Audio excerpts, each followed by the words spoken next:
This part of shipping containers stinks. This container and many others has 4 latches.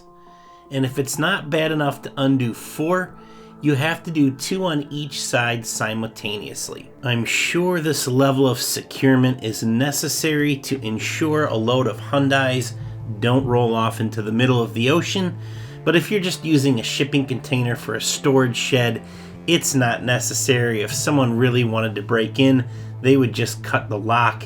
It's a lot easier than 1 of these latches, let alone 4.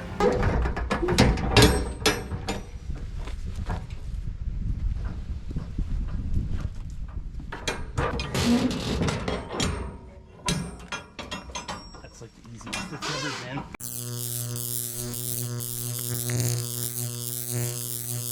Alright, so I think there's a couple different ways you could go about this. If you look in here, there's some of these bolts. That's the back side of this U-bolt there.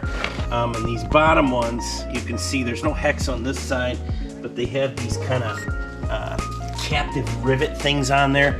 So I think you could take a grinder and cut those off. I'm gonna try here to cut these locks right there. I'm gonna try it with this porta-band here. I think a grinder would work fine, maybe even a Sawzall. They look like they're cast, but we'll give it a go and see how it goes. Certainly if you had a plasma torch or settling torch, that'd work well too.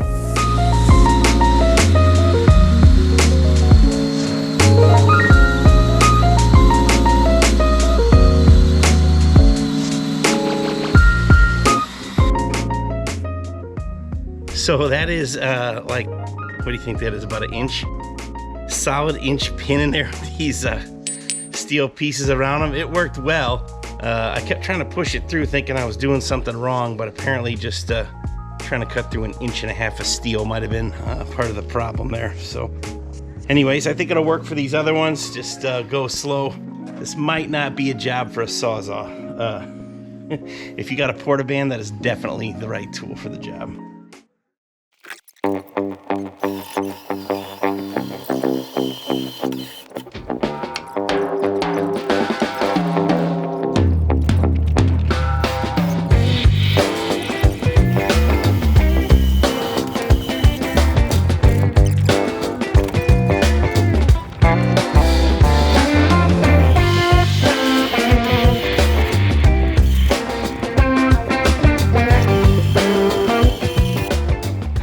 All right, well, I thought I ran out of battery, so I changed that, but I actually turned this, I don't know if this will show up, this porta bandsaw blade is like a butter knife. There's nothing left of it, and I tried shoving it through, but the blade broke. But I did get both of these bottoms, both of the uppers, the upper on the middle. See if you can tell here, man, I am 3/4 of the way through that bottom one there. Here's all the pieces that I broke off. So anyways, I think we can beat that last one off with a hammer.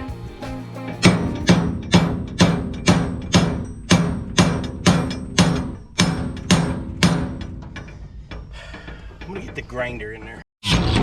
Okay, now I know, before you get your undies in a bunch, put the guard on, use a better blade, safety glasses, leather gloves, or just wing it like I did, but don't be surprised when you cut your hand off.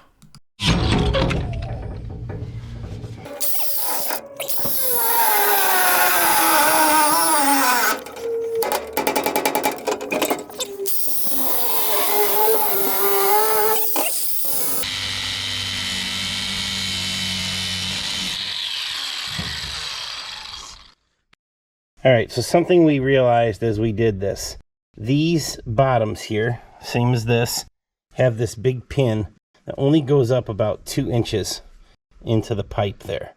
And I'm sure it's, so they're not that easy to cut off and break into them, but here we are. If you look at this one here, you can see that that's just in the middle.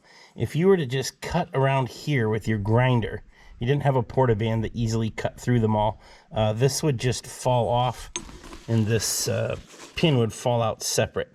And you can actually, you know, turn this with this handle as you work on it and cut all the way around. I think that would be a much easier way to do this if you were using something like a grinder or sawzall or something like that.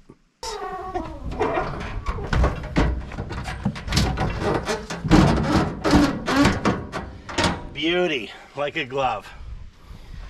Thanks for watching this video. If you haven't already, like and subscribe below. I know most of you probably are not subscribed to the channel.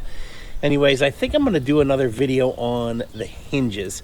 The ones there in Kentucky are pretty stuck. I've got one here. I'm back in Illinois now, and it's got some pretty stiff hinges as well. But again, thanks for watching, and we'll catch you on the next one.